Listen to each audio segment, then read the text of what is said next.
15 साल तक टीएमसी को ये बात याद नहीं आई। मध्य प्रदेश में कब से भारतीय जनता पार्टी की सरकार लाडली योजना दे रही है, हरियाणा में दे रही है, महाराष्ट्र में दे रही है, छत्तीसगढ़ में दे रही है। क्या पहले ये दीदी नहीं दे सकती थी? तो ये सिर्फ उस समय के लिए एक इनका पैतरा है जब इनकी सरकार जा रही है।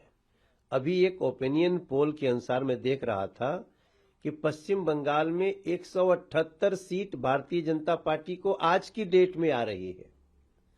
अभी तो चुनाव जब वोटिंग का डेट नजदीक आएगा तब और भी ज्यादा पश्चिम बंगाल का व्यक्ति सोचेगा, भाई बहन युवा सब सोचेगा, और जो अत्याचार और लूट किया है, जो रिलीजन के नाम पे, धर्म के नाम पे जो तकलीफें दी हैं, अब उसका पश्चिम बंगाल के लोग टीएमसी को हटाकर उसका बदला लेंगे, और ओपिनियन पोल यही कह रहा है। तो इस समय अब दीदी जो कहना हो कह लें, कहने से कौन रोक रहा है। लेकिन जो 15 साल में एक बार ऐसा नहीं सोचा, तो भारतीय जनता पार्टी आएगी तो वो ये सब करेगी, वो लोगों को सहायता देगी जैसे अन्य राज्यों में दिया जाता है। मोदी जी की स्पीच को ना सुने, यही डर दिख रहा है ममता जी के चेहरे पे, क्योंकि मोदी जी जो कहते हैं वो करते हैं।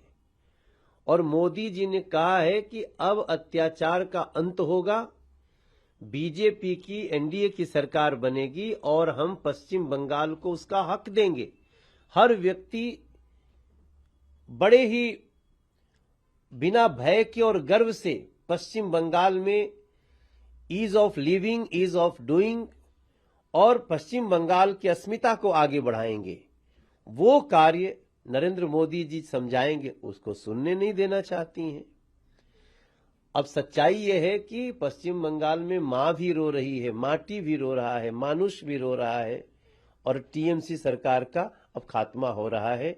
अब बीजेपी आएगी और आप देखना कि 5 साल में कैसे हम पश्चिम बंगाल को, इस देश का जो सिरमौर पश्चिम बंगाल था, उसको बनाते हैं।